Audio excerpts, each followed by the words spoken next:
السلام علیکم دوستو، کیسے ہیں آپ سب؟ میں زبینہ فیاض ایک بار پھر آپ کے ساتھ میں شروع کر رہی ہوں عشق حورم بائی مرحا راجپوت ایپیسوڈ 15۔ اور شروع کرنے سے پہلے ہمیشہ کی طرح کہوں گی کہ اگر آپ میرے چینل پر نئے ہیں یا اب تک چینل کو سبسکرائب نہیں کیا تو پلیز چینل کو سبسکرائب کر لیں، بیل آئیکن کو ضرور دبا دیں، کمنٹ کر کے مجھے ضرور بتائیں کہ آپ کو یہ ناول کیسا لگ رہا ہے۔ ساتھ ہی مجھے یہ بھی بتائیں آپ کس کنٹری سے میرے ناولز کو واچ کرتے ہیں یا سنتے ہیں۔ تو چلیے اب ہم اس ناول کو شروع کرتے ہیں۔ گھر آتے ہی مایا ہال میں سب کے درمیان سے گزرتی ہوئی اپنے کمرے میں جا کر بند ہو گئی اور دروازہ اس نے زور سے بند کر دیا تھا۔ اس کا یہاں سے سڑے ہوئے چہرے سے گزرنا، پھر دروازے کو زور سے بند کرنا، سب کو ہی ٹھٹکا گیا تھا۔ جب اچانک سے اس کے کمرے سے توڑ پھوڑ کی آوازیں آنے لگی تو اندر داخل ہوتی فائزہ بیگم تقریباً بھاگتی ہوئی اس کے کمرے کی جانب دوڑی۔ بی جان باہر سب افراد کو خوشخبری سنانے لگی تو مایا کے کمرے میں داخل ہوئی، لیکن وہ جنونی حالت میں اندر کی ہر چیز درہم برہم کر رہی تھی۔ ڈریسنگ میں پڑی شیشے کی پرفیوم کی بوٹلز کو اس نے توڑ دیا تھا۔ اب وہ سینیٹری توڑنے کے لیے وال کی جانب بڑھی تو پیچھے سے ہی فائزہ بیگم نے اسے پکڑ کر اچھے سے جھنجھوڑا۔ پاگل ہو کیا؟ اپنا نقصان کیوں کر رہی ہو؟ وہ اس کے وحشت زدہ چہرے کو دیکھ کر فک رہ گئی تھی۔ میرا بہت نقصان ہو چکا ہے، اب اس سے زیادہ اور کیا ہوگا؟ اس نے بے دردی سے اپنی ماں کے بازو کو جھٹکا اور کرخت آواز میں چلائی، چلاؤ نہیں مایا، باہر سب سن رہے ہوں گے۔ وہ سخت لہجے میں بولی تھی، آپ کو ابھی بھی دوسروں کی پڑی ہوئی ہے؟ آپ کو میری کوئی فکر بھی ہے یا نہیں؟ مجھ سے پہلے وہ نوکرانی برداشت نہیں ہو رہی تھی، اب وہ نوکرانی ملکہ عالیہ بن گئی ہے، میں یہ کیسے برداشت کر لوں؟ وہ پھر درستگی سے چیخی تھی، اس کی آنکھیں سرخ ہو گئی تھی، جس سے گرم سیال ٹپکتا ہوا اس کے چہرے کو بھگو رہا تھا۔ کیوں نہیں ہوگی مجھے تمہاری فکر؟ وہ پر اعتماد لہجے میں بولتی اسے یقین دہانی کروانے کی کوشش کر رہی تھی۔ وہ تو نظر آ ہی رہا ہے، اگر آپ کو ذرا بھی میری فکر ہوتی تو آپ مجھے جھوٹے دلاسے نہ دیتی، جھوٹی آس نہ لگاتی، پیچھے سے وار نہ کرتی بلکہ سامنے سے مقابلہ کرتی، میرا ساتھ دیتی، مجھے سمجھتی۔ لیکن ایسا کیوں نہیں ہے آپ کو؟ ہماری فکر کیوں نہیں ہے؟ وہ بولتی ہی چلی جا رہی تھی، مایا ایسا نہیں ہے، مجھے اپنے بچوں کی بہت فکر ہے۔ وہ ایک دم تو بوکھلائی تھی لیکن پھر اپنے لہجے کو مضبوط کر گئی تھی۔ آپ نے اس کے خلاف ہر دفعہ چال چلی، لیکن ہر دفعہ آپ کی چلی چال سے اس کا بھلا ہو گیا، وہ ایک دفعہ بھی ہماری چال میں نہیں پھنسی۔ یہ سب تو ٹھیک تھا، لیکن اب وہ زائمہ نہیں، اب وہ حورم ہے۔ وہ حورم کی سانسیں یزدان میں ہے اور یزدان کی سانسیں حورم میں ہے۔ وہ حورم سے عشق کرتا ہے، میں کیسے اسے بھولوں گی؟ اب میں کیسے برداشت کروں گی؟ وہ ہچکیوں میں روتی ہوئی نیچے زمین میں بیٹھتی چلی گئی تھی۔ جب فائزہ بیگم نے اسے اپنے سینے کے ساتھ لگایا تو وہ پھوٹ پھوٹ کر رونے لگی۔ ویجان کے بتانے پر سب ہی حیرانگی میں شل کھڑے تھے، انہیں تو یقین نہیں ہو رہا تھا۔ وہ لوگ تو سمجھتے تھے کہ حورم مر چکی ہے، لیکن وہ ان کے ہی گھر پر رہ رہی تھی اور انہیں پتہ بھی نہیں تھا۔ تو سب اب خوشدلی سے انٹرس پر کھڑے ان کا انتظار کرنے لگے تھے۔ جب حویلی کے سامنے ان کی گاڑی رکی اور وہ دونوں چلتے ہوئے حویلی کے اندر داخل ہوئے، ان کے اندر انٹر ہوتے ہی ان پر پھولوں کی برسات ہونے لگی۔ اوپر سے گرتے پھول ان دونوں پر برس رہے تھے۔ ویلکم سویٹ کپل، سب نے ایک زبان کہا تھا۔ ان کے اس طرح سے خوش ہونے پر اسے لگا تھا کہ وہ واقعی میں پریگننٹ ہے، جو سب اتنا اسپیشل فیل کروا رہے تھے۔ تو آغا جان نے آگے بڑھ کر اسے اپنے ساتھ لگایا، پھر اس کے بعد رافع صاحب نے اسے اپنے ساتھ لگاتے ماتھے پر پیار کیا، جبکہ زائمہ حیرت میں دوبتی چلی جا رہی تھی۔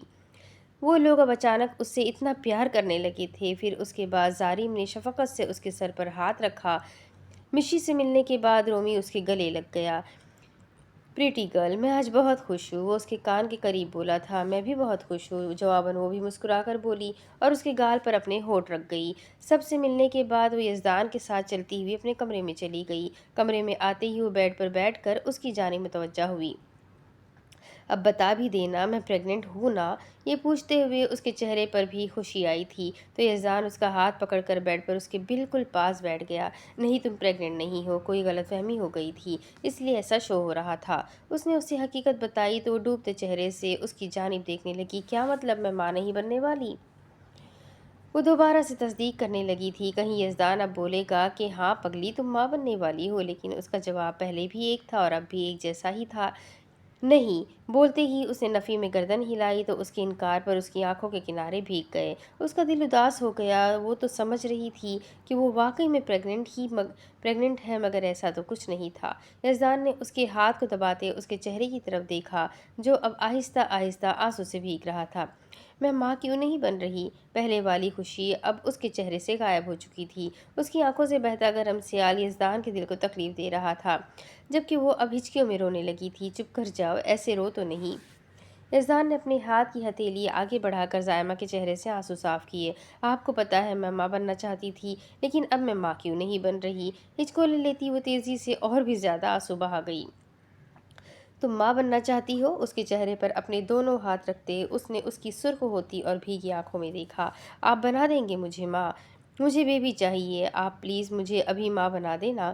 وہ دھرسے ہوئے لہجے میں معصومیت سے بولتی یزدان کی آنکھوں میں دیکھنے لگی جہاں بس محبت ہی محبت تھی، تو یزدان کے ہونٹوں پر مسکراہٹ آئی۔ میری جان، میں ابھی کیسے تمہیں ماں بنا دوں؟ وہ اس کی کم عقلی پر مسکرایا تھا۔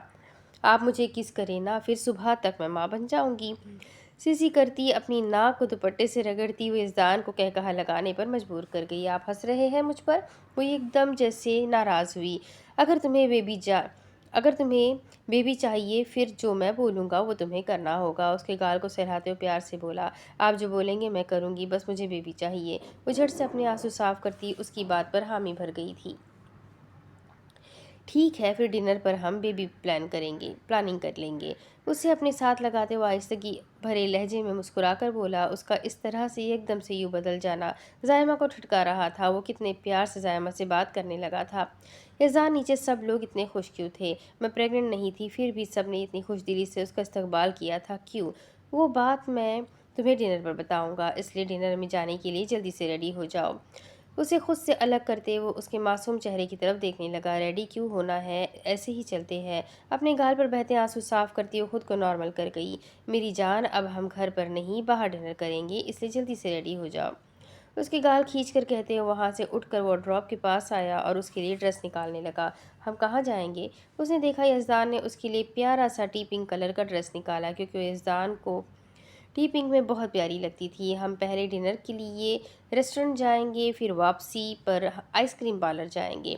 میں نہانے جا رہا ہوں، تم بھی جلدی سے ریڈی ہو جاؤ۔ ٹاول کو ہاتھ میں پکڑتے وہ واش روم میں گھس گیا۔ میں نے یہ تو پوچھا نہیں کہ ہم جا کیوں رہے ہیں؟ وہاں سے اٹھ کر ڈریس کو پکڑتی وہ سوچنے لگی، جلدی سے ریڈی ہو جاتی ہوں، پھر وہاں جا کر پوچھ لوں گی۔ ڈریس کو ہاتھ میں پکڑتی وہ چینجنگ روم میں بند ہو گئی۔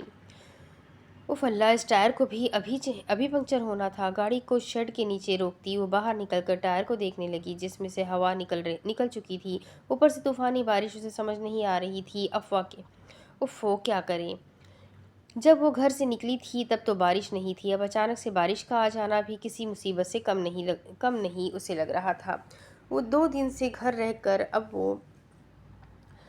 کر وہ اب بور ہو گئی تھی، اس لیے یزدان سے اجازت اور گاڑی کی چابیاں لیتی وہ آؤٹنگ پر آ گئی تھی۔ لیکن ابھی آدھے راستے پر بھی نہیں پہنچی تھی کہ اس کی گاڑی کا ٹائر پنکچر ہو گیا اور بارش برسنے لگی۔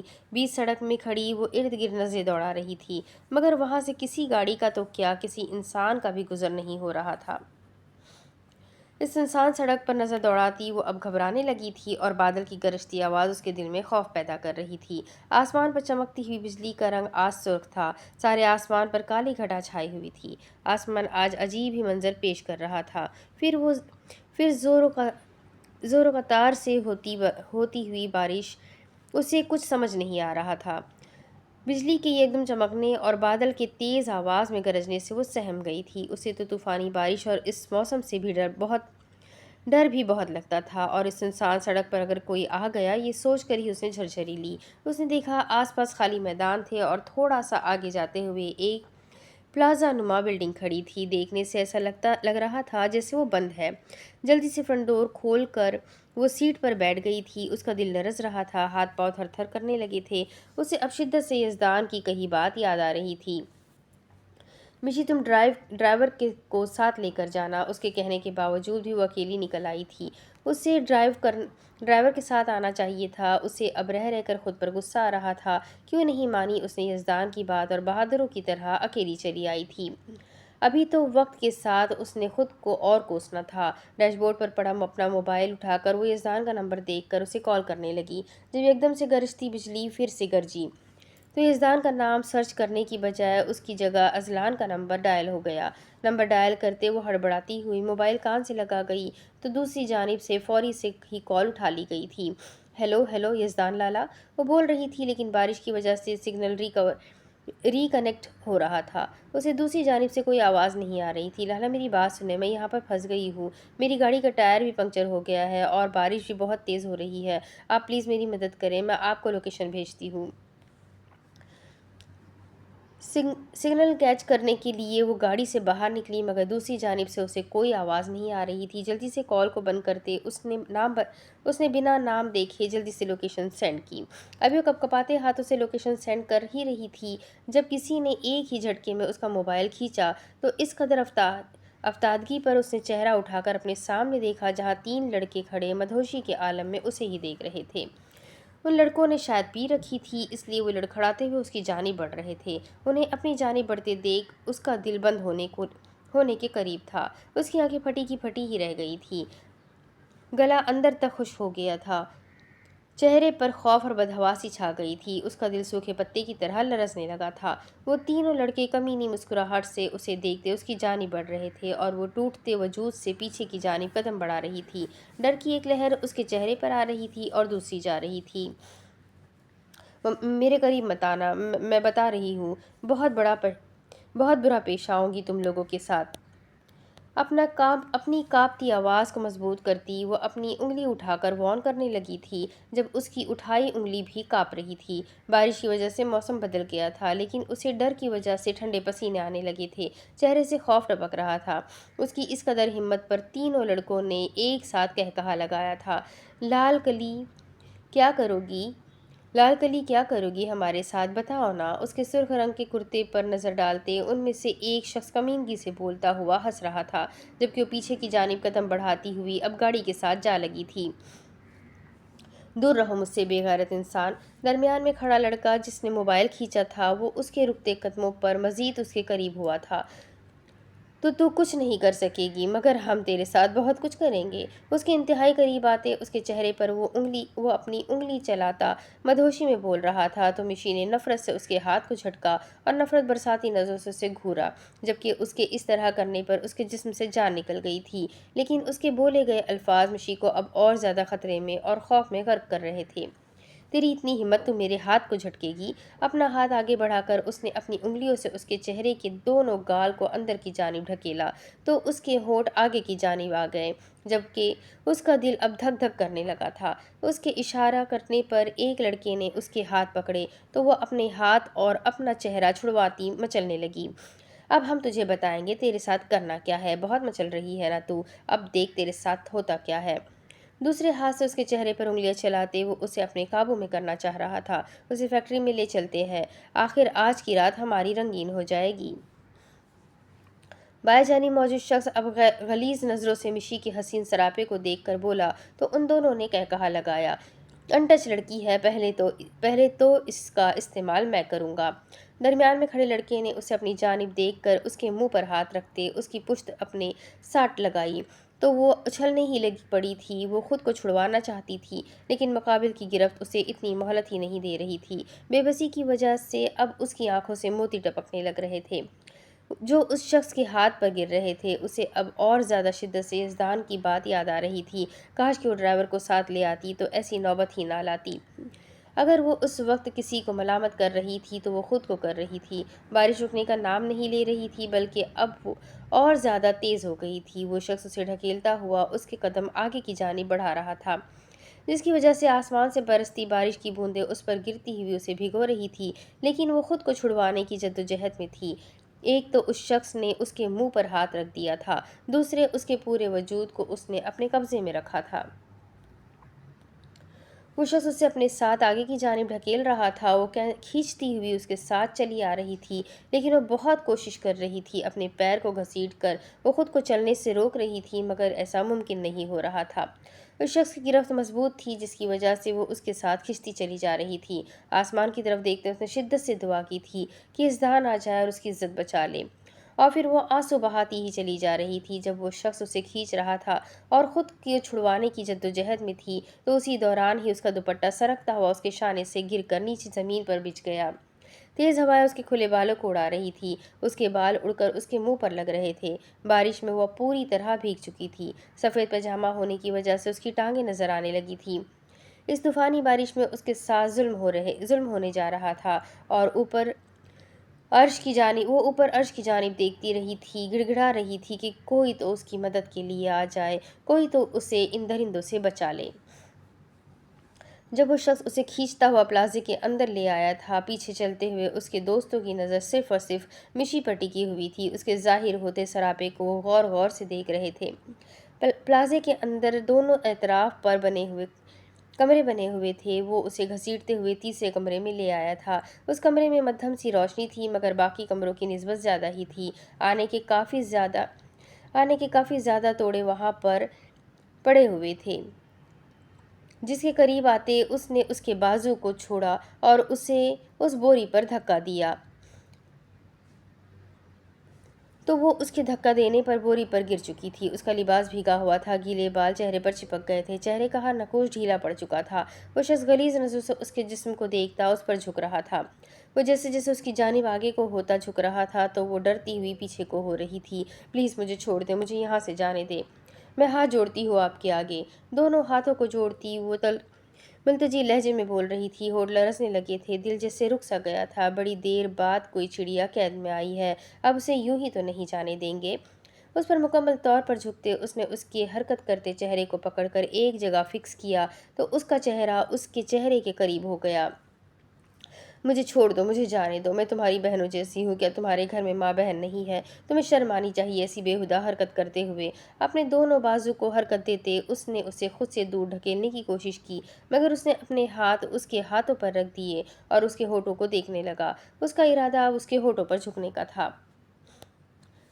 اس کا ارادہ بھانپتے اس نے اپنا چہرہ موڑ لیا اور اپنے ہاتھ چھڑوانے لگی۔ جب اس نے اس کے کندھے پر اپنا ہاتھ رکھ دیا، اس کی قمیض کو کھینچتے اسے اپنی جانب متوجہ کیا، لیکن کھینچنے کی وجہ سے اس کی قمیض کندھے سے پھٹتی ہوئی اس کے بازو کو پھاڑ گئی تو اس کی نظر اس کے بازو پر پڑی۔ اس کے گورے بازو چمک رہے تھے، اس کے دل میں اسے چھونے کی اور تمنا پیدا ہو گئی۔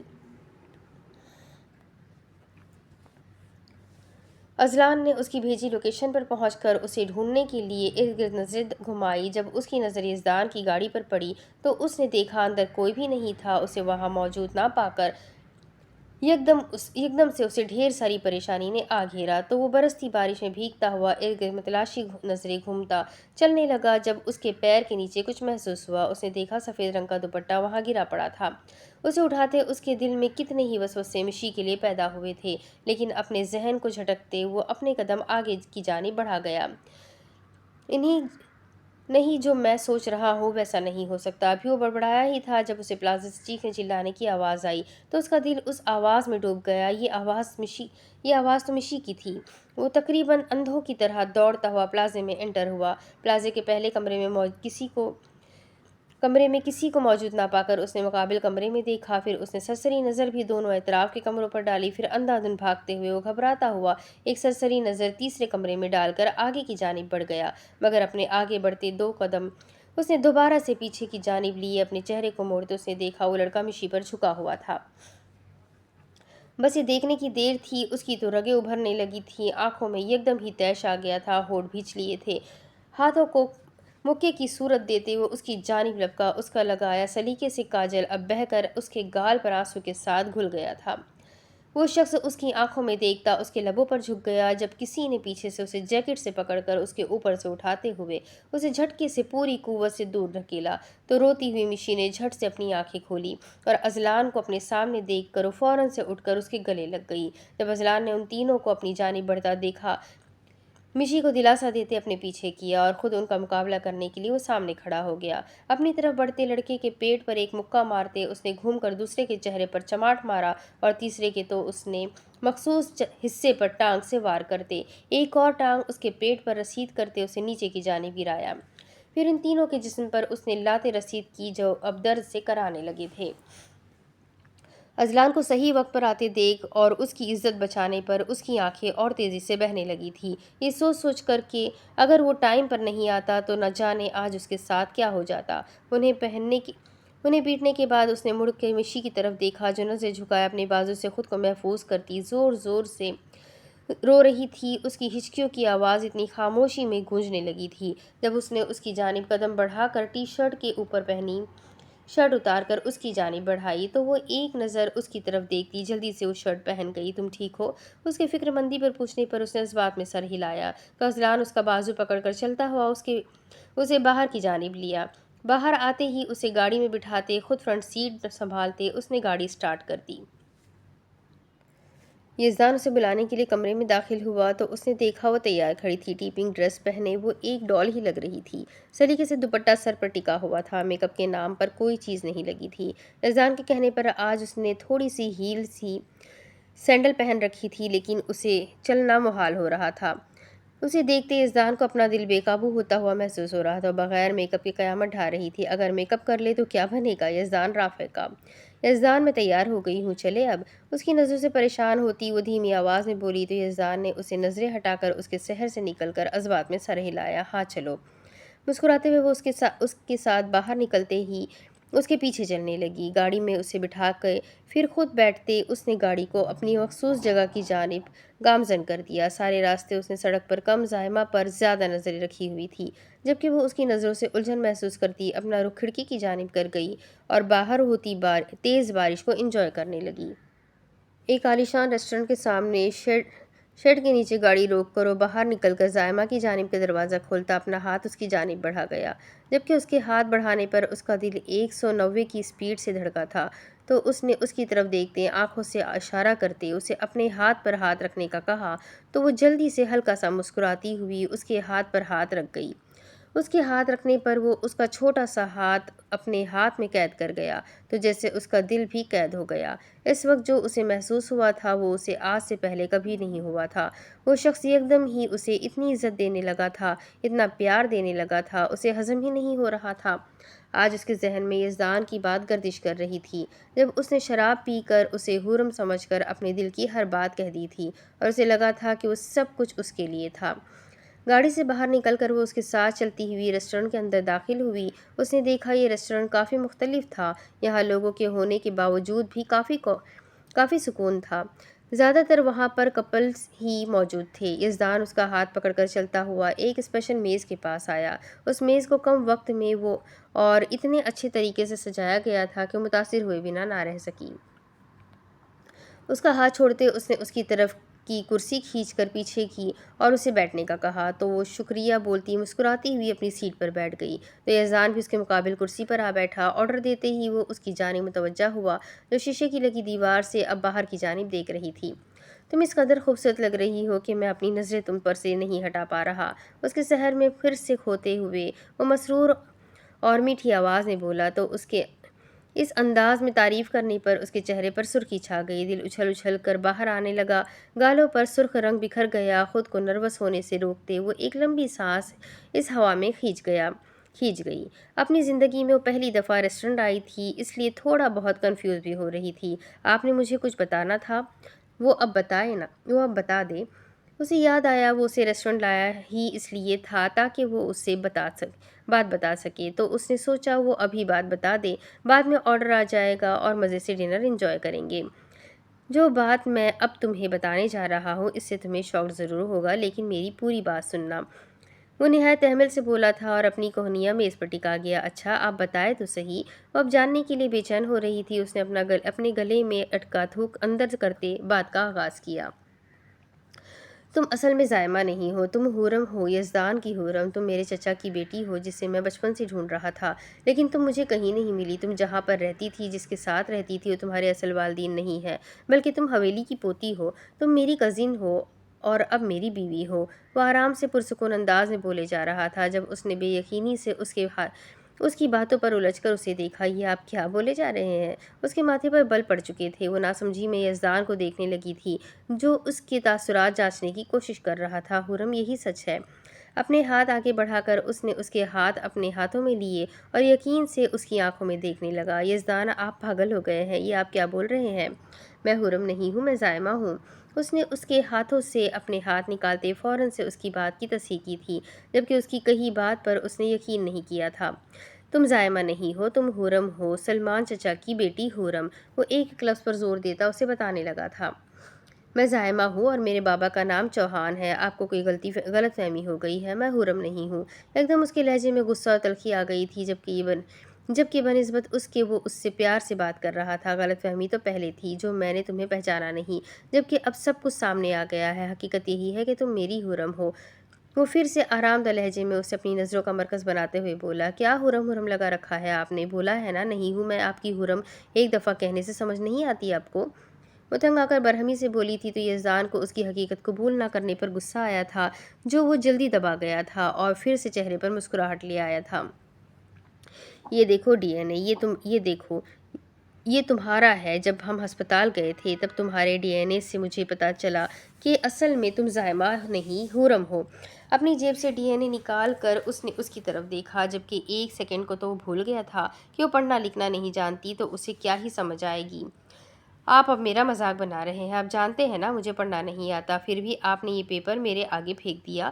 وہ سمجھی کہ شاید اس نے جان بوجھ کر اس کے سامنے وہ صفحہ کیا ہے، جبکہ اس کے ذہن سے ہی یہ بات نکل گئی تھی۔ نہیں حرم، تم غلط سمجھ رہی ہو، میں بھول گیا تھا، مجھے معاف کر دو۔ وہ جلدی معذرت طلب لہجے میں بولتا شرمندہ ہوا تھا تو اس نے ایک نظر پیپر پر ڈالی۔ وہ اتنا تو جانتی تھی کہ اس کے نام کے شروع میں زی آتا تھا، لیکن یہاں تو کچھ اور ہی لکھا تھا۔ میں غلط نہیں سمجھ رہی، آپ غلط باتیں کر رہے ہیں۔ اگر اب آپ نے ایک دفعہ بھی مجھے حرم کہا نا تو میں یہاں سے اٹھ کر اسی وقت چلی جاؤں گی۔ نہ جانے کہاں سے اس میں اتنی ہمت آ گئی تھی، وہ یزدان کو وارن کرتی کھری کھری سنانے لگی تھی تو یزدان نے اس کی بات پر اپنے ہونٹ کا نچلا لب کاٹتے اپنی مٹھیوں کو پوری قوت سے دبوچا۔ پرسکون ہو جاؤ، پہلے میری پوری بات سن لو پھر کوئی رد عمل کرنا۔ اس کا چہرہ اب سنجیدہ ہو چکا تھا، جبکہ اس کے سامنے بیٹھی حرم ہنوس تھی۔ کیا سنوں میں؟ اب میں آپ کو بتا چکی ہوں، آپ کو کوئی غلط فہمی ہو گئی ہے۔ میں اپنی فیملی کو اچھے سے جانتی ہوں، اگر ایسی ویسی کوئی بھی بات ہوتی وہ میری امی مجھے ضرور بتاتی۔ وہ تفصیلاً بولتی ہی چلی جا رہی تھی۔ حرم، شازیہ آنٹی تمہاری ماما نہیں ہے، میں نہیں جانتا انہوں نے تمہیں سچائی کیوں نہیں بتائی، لیکن یہی سچ ہے کہ تم ہی حرم ہو۔ اس کا انداز اب فارمل ہو چکا تھا۔ یزدان، آپ کہنا کیا چاہتے ہیں؟ میری امی ایسی بات کیوں چھپائے گی مجھ سے؟ اور ویسے بھی جب سے میں نے ہوش سنبھالی ہے میں نے انہیں ہی اپنی امی کی شکل میں دیکھا۔ وہ ٹھہراؤ بھرے لہجے میں بولتی اسے کچھ باور کروانے کی کوشش کر رہی تھی۔ مجھے نہیں پتا تم سے کیوں چھپائی گئی یہ بات، لیکن سچ اب تمہارے سامنے ہے۔ وہ بے تاثر لہجے میں بول رہا تھا جب اس نے بگڑے تیوروں سے اس کی طرف دیکھا۔ اچھا، میں فرض کر لیتی ہوں کہ جو آپ بول رہے ہیں وہ سچ ہے، تو کیا آپ کے پاس اپنی بات کو ثابت کرنے کے لیے کوئی ثبوت ہے جس سے مجھے یقین آ جائے؟ وہ ٹھوس لہجے میں بولتی میز کے نیچے اپنی گود میں رکھے اپنے ہاتھوں کی انگلیوں کو چٹکنے لگی۔ یہ دیکھو، اس تصویر کو غور سے دیکھو، یہ ثبوت ہے تمہارے حرم ہونے کا۔ اس نے اپنی جیب سے والیٹ نکال کر اسے کھول کر اس کی جانب کیا، جس میں ایک سائڈ پر پاسپورٹ سائز فوٹو تھی۔ اس فوٹو میں موجود چھوٹی بچی چہک رہی تھی۔ یہ فوٹو کس کی ہے؟ وہ نہیں پہچان پائی تھی، بلکہ یہ کہنا زیادہ بہتر ہوگا کہ وہ بچپن میں کیسی دکھتی تھی اسے خود نہیں پتا تھا۔ یہ تمہاری فوٹو ہے۔ وہ تو اسے خوشی خوشی یہاں پر لے کر آیا تھا، لیکن اسے کیا پتا تھا معاملہ سلجھنے کی بجائے اور بگڑ جائے گا۔ جب ویٹر چلتا ہوا اس کی میز کے پاس آ کر طرح طرح کی چیزیں سجانے لگا، اس نے آج کے ڈنر کے لیے اسپیشل کھانا بنوایا تھا۔ وہ کھانا دیکھنے میں تو اشتہا انگیز ہی لگ رہا تھا۔ میں نے آج تک اپنی بچپن کی کوئی تصویر نہیں دیکھی، میں کیسے یقین کر لوں آپ کی بات پر؟ اس کے لہجے میں ابھی بھی بے یقینی تھی۔ اس کے کہنے کے مطابق اگر وہ حرم تھی تو اس کی امی نے اسے کیوں نہیں بتایا تھا؟ آپ مجھے گھر لے کر چلیں، میں امی سے پوچھوں گی تو یقیناً آپ کی غلط فہمی دور ہو جائے گی۔ مانی خیز لہجے میں بولتی وہ اپنی کرسی چھوڑ کر اٹھ کھڑی ہوئی۔ حرم، ڈنر کر لو پھر چلے جائیں گے گھر۔ یزدان آہستگی بھرے لہجے میں گویا ہوا، نہیں مجھے نہیں کرنا ڈنر، مجھے بھوک نہیں ہے، آپ مجھے گھر لے کر چلیں، مجھے امی کے پاس جانا ہے۔ وہ اس کی طرف دیکھنے سے گریز کر رہی تھی تو اس کے اس عمل پر یزدان نے اپنے دانتوں کو پیسا اور وہاں سے اٹھ کھڑا ہوا۔ وہ بھی اب یہی چاہتا تھا کہ شازیہ بیگم اسے سچ بتائے اور پھر وہ اسے اپنے طریقے سے ڈیل کرے۔ ہیل کی وجہ سے وہ چھوٹے چھوٹے قدم اٹھا رہی تھی تو یزدان اس کے پیچھے چلتا اس کے قدم پر قدم ملا رہا تھا۔ وہ بمشکل ہی چل پا رہی تھی، ہیل والی سینڈل اس سے بیلنس نہیں ہو رہی تھی، لیکن وہ مضبوط قدم اٹھاتی کسی کا سہارا نہیں لینا چاہتی تھی۔ جب اچانک ہی کارپیٹ پر چلتے ہوئے اس کا پیر مڑا اور وہ تھوڑی ٹیڑھی ہوئی، لیکن یہ دیکھ کر یزدان نے فوراً سے اسے سہارا دیتے سنبھالا تو ڈھیلے پڑتے چہرے سے اس کی آنکھوں میں دیکھتی جھٹکے سے اس سے الگ ہوتی کھڑی ہوئی۔ تم چاہو تو میرا ہاتھ پکڑ سکتی ہو، کہتے ہی اس نے اپنا بازو اس کی جانب بڑھایا۔ نہیں، اب اس چیز کی نوبت نہیں آئے گی، اس نے تو سرسری انداز میں کہا تھا، لیکن اس کے الفاظ سے اس کے دل پر جو زخم ہوا تھا اس کا کیا؟ اسے حرم تو مل گئی تھی، مگر اس کے بدلہ برتاؤ اس کے دل کو چیر رہا تھا۔ کتنا انتظار کیا تھا اس نے، کتنی ہجر کی راتیں کاٹی تھی، اس کے لیے کتنوں سے وہ لڑا تھا، اس کے لیے کتنا کچھ نہیں کیا تھا اسے ڈھونڈنے کے لیے، لیکن وہ ایک سیکنڈ میں ہی اپنے الفاظ سے اس کا دل چکنا چور کر گئی تھی۔ وہ اس کی بے جا نرمی کا ناجائز فائدہ اٹھا رہی تھی، اپنی تمام تر سوچوں کو جھٹکتے۔ اس نے فرنٹ ڈور کھول کر اسے بٹھا کر خود اپنی نشست سنبھالتے گاڑی سٹارٹ کر دی۔ میں ایسی حالت میں گھر جا کر سب کو کیا جواب دوں گی؟ مجھے حویلی نہیں جانا، مجھے کسی ہوٹل میں ڈراپ کر دو۔ پورے راستے ان دونوں کے درمیان کوئی بات نہیں ہوئی تھی۔ اب اسے گاڑی کا رخ حویلی کی جانب کرتے دیکھ کر وہ اجلت میں بول پڑی تھی۔ ابھی اتنا وقت بھی نہیں ہوا تھا، کوئی سویا بھی نہیں ہوگا، اس لیے وہ گھر نہیں جانا چاہتی تھی۔ دماغ تو نہیں خراب ہو گیا تمہارا؟ تمہیں اکیلے ہوٹل میں چھوڑ دوں؟ یہ نہیں میں کر سکتا۔ وہ صاف لفظوں میں انکار کر گیا تھا۔ اس کی بات ہی ایسی تھی، نہ ماننے والی، جبکہ اس نے یہ سوچتے اسٹیئرنگ پر گرفت مضبوط کر لی۔ اذلان، بات کو سمجھنے کی کوشش کرو، اس حالت میں مجھے دیکھ کر ہر کوئی مجھ پر انگلی اٹھائے گا اور سوال کرے گا، میں کیا جواب دوں گی؟ پورے راستے وہ روتی رہی تھی اور اس کی سیسی کی آواز خاموشی کو توڑ رہی تھی۔ جب اس کی آنکھوں سے پھر سے آنسو بہنا شروع ہو گئے۔ پھر میں تمہیں اپنے گھر لے جاتا ہوں، وہاں جا کر ریلیکس ہو جانا۔ سامنے سڑک پر نظریں ٹکائے وہ محسوس کر چکا تھا کہ وہ پھر سے رونے لگی تھی۔ نہیں، میں تمہارے گھر نہیں جاؤں گی، تمہارے موم ڈیڈ گھر پر ہیں اس وقت، وہ تمہیں میرے ساتھ دیکھ کر نہ جانے کیا سوچیں گے۔ میں تمہاری زندگی مشکل میں نہیں ڈالنا چاہتی۔ اپنے آنسو رگڑتی وہ اذلان کی طرف دیکھ کر بولی، حویلی تم جانا نہیں چاہتی، میرے گھر جانے سے تم انکار کر رہی، ہوٹل میں تمہیں رہنے نہیں دوں گا۔ اٹل لہجے میں بولتے اس نے گاڑی کو ٹرن دیا۔ حویلی میں مین ڈور کے علاوہ کوئی بیک ڈور نہیں ہے، وہ تفتیش سے پوچھنے لگا۔ نہیں، لیکن ایک اوپن کھڑکی ہے کچن میں، جس کو پھلانگتے اور اوپری حویلی میں انٹر ہوتے ہیں۔ وہ اب اپنی کارستانی سنانے لگی تھی۔ پھر ٹھیک ہے، ہم بھی آج اس راستے کا استعمال کریں گے، کسی کو پتہ بھی نہیں چلے گا اور تم گھر بھی پہنچ جاؤ گی۔ وہ آرام دہ لہجے میں بولتا گاڑی کو حویلی کی جانب بڑھا گیا۔ تو وہ 5 منٹ میں ہی حویلی پہنچ گئے تھے۔ گاڑی کو وہاں پر کھڑے کرتے وہ دونوں گاڑی سے باہر نکلے اور مشی جلدی سے دوڑتی ہوئی کچن کی جانب راغب ہوئی تو اذلان ارد گرد نظریں گھماتا اس کی جانب لپکا۔ اپنے ہاتھ میں موجود گھڑی میں اس نے وقت دیکھا جو 9:23 بجا رہی تھی، لیکن کچن میں کوئی بھی موجود نہیں تھا۔ راستہ صاف تھا۔ اس نے کھڑکی سے کودتے اندر کی جانب چھلانگ لگائی، پھر ایک نظر ہال میں دوڑائی۔ حیرت کی بات تھی، آج تو ان کا ہال بھی خالی تھا، شاید سبھی بی جان کے کمرے میں بیٹھے کچھ پلاننگ کر رہے تھے۔ اس نے مشی کا ہاتھ پکڑ کر اسے سہارا دیتے اس کو کودنے میں مدد کی تو وہ نہایت احتیاط سے کچن میں قدم رکھ گئی۔ بی جان کے کمرے سے ایک طرف کی سیڑھیاں نظر آتی تھیں جبکہ دوسری طرف کی چھپی ہوئی تھی، اس لیے وہ ہال کی دوسری سیڑھیوں کا سہارا لیتے اس کا ہاتھ پکڑ کر آہستہ آہستہ قدم اٹھاتے اسے پری کے کمرے میں لے آیا، کیونکہ پری کا کمرہ ہی 2nd فلور کے فرسٹ پر تھا اور وہ رہ بھی اسی کے کمرے میں رہی تھی۔ اس کو کمرے تک چھوڑتے ہی اس نے سکھ کا سانس لیا۔ اپنا حلیہ درست کر لو، زیادہ ٹینشن مت لینا، کپڑے چینج کر کے فریش ہو کر سو جانا، اس بارے میں اب ذرا بھی سوچ کر خود کو ہلکا نہ کرنا۔ اس کی طرف دیکھتے وہ یہ اس لیے بول رہا تھا کیونکہ وہ سارے راستے روتی آئی تھی اور اسٹریس لے رہی تھی۔ بولتے ہی وہ ایک نظر اس پر ڈالتے جانے کے لیے مڑ گیا۔ جب مشی نے اس کا ہاتھ پکڑ کر اسے جانے سے روکا تو وہ مڑتا ہوا اس کی جانب سوالیہ نظروں سے دیکھنے لگا، جس کی آنکھوں کے کنارے بھیگتے بس بہنے کو تیار تھے۔ اذلان، تم نے صحیح وقت پر آ کر میری عزت بچا لی، ورنہ وہ لڑکے میرے ساتھ نہ جانے کیا کر گزرتے۔ وہ کرب کا لمحہ پھر سے سوچتے اس کی آنکھیں تیز تیز بہنے لگی اور اس نے اذلان کے ایک ہاتھ کو اپنے دونوں ہاتھوں سے پکڑا۔ میں تمہارا یہ احسان زندگی بھر یاد رکھوں گی، وہ مشکور لہجے میں بولتی آنسو بہا رہی تھی جب اذلان نے اس کے ہاتھ پر اپنا ہاتھ رکھ کر اسے تسلی دی۔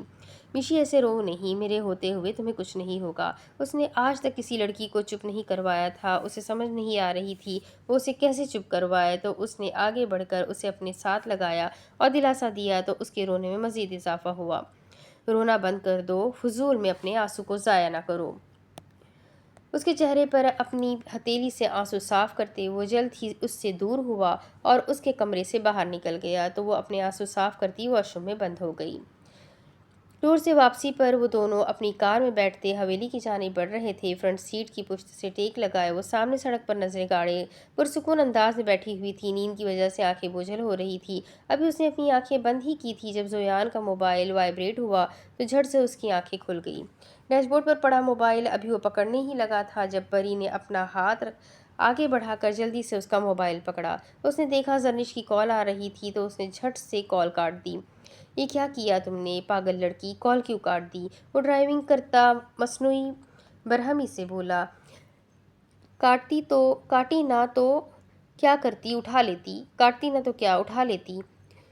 بلکہ آپ مجھے پاس ورڈ بتائیں، میں زرنش کا نمبر ہی بلاک کر دوں۔ وہ بھنائے ہوئے لہجے میں اس کا موبائل اپنے ہاتھ میں گھماتی چل کر بولی۔ کیوں، تمہیں کیا مسئلہ ہے اس سے؟ زہر خندی سے بولا تو پری کے لب سکڑے۔ کیوں نہیں ہوگا مجھے مسئلہ اس سے، وہ ایک غیر لڑکی ہے آپ کے لیے، آپ اس سے بات نہیں کریں گے، میں اب آپ کی بیوی ہوں، مجھ پر دھیان دیں۔ موبائل کو اوپن آف کرتی وہ مغرورانہ لہجے میں گویا ہوئی۔ برائے نام بیوی سمجھ گئی تم؟ وہ کچھ جتاتے ہوئے بولا۔ برائے نام نہیں، پورے حقوق ہیں میرے آپ پر جس کو آپ نظر انداز نہیں کر سکتے۔ جلدی سے پاس ورڈ بتائیں، میں نمبر بلاک کروں۔ وہ موبائل کو کھولتی خود سے ایک پاس ورڈ ڈائل کرنے لگی۔ نہیں بتاؤں گا، کیا کر لو گی؟ وہ خود پر ضبط کرنے لگا جب پری نے سرد آہ بھرتے اسے دیکھتے موبائل میں پھر سے پاس ورڈ ڈائل کیا لیکن رانگ کا آپشن شو ہوا۔ لیکن اس بار اس نے اس کی ڈیٹ آف برتھ لکھی تو جھٹ سے کلک کی آواز سے موبائل کھل گیا اور اس کا چہرہ بھی کھل اٹھا تھا۔ اب ہوگا نمبر بلاک، موبائل پر انگلیاں چلاتی مصروف انداز میں بولی تو زویا نے لاک کھل جانے پر ایک ہاتھ سے اس سے اپنا موبائل کھینچنے کی کوشش کی لیکن وہ موبائل پر اپنی گرفت مضبوط کر گئی۔ پری میرا موبائل واپس کرو، وہ سختی سے ایک نظر سڑک پر ڈالتے بولا۔ میں نمبر بلاک کیے بنا نہیں دوں گی۔ وہ بھی اپنی ضد کی ایک تھی، اگر اس نے ٹھان لی تھی تو اس نے بلاک کر کے ہی چھوڑنا تھا۔ تو زویان نے اس سے موبائل کھینچنے کی کوشش کی لیکن وہ موبائل کو کھینچتی پیچھے پیچھے ہو رہی تھی۔ جب زویان کا کار پر بیلنس ڈھیلا پڑا کیونکہ اس کی ساری توجہ ہی پری پر تھی اور موبائل کھینچنے پر تھی جس وجہ سے گاڑی خود بخود چلتی دائیں بائیں ہو رہی تھی۔ جب سامنے پولیس کی گاڑی کو دیکھ کر زویان نے اسٹیئرنگ کو سنبھالتے گاڑی کو ہینڈل کرتے ان کے ہاتھ ہلانے پر گاڑی روکا۔ وہاں پر شاید ناکہ بندی لگی ہوئی تھی اس لیے پولیس والوں نے ان کی گاڑی کو دور سے آتے دیکھ ہی روک لیا تھا جبکہ پولیس کی گاڑی کو رکوانے کی وجہ سے زویان نے غصے سے اس کی جانب دیکھا جبکہ پولیس کا ایک آدمی چلتا ہوا ان کی گاڑی کے پاس آیا۔ زویان کی طرف کی ونڈ پر آتے اس نے اندر کو جھانکا۔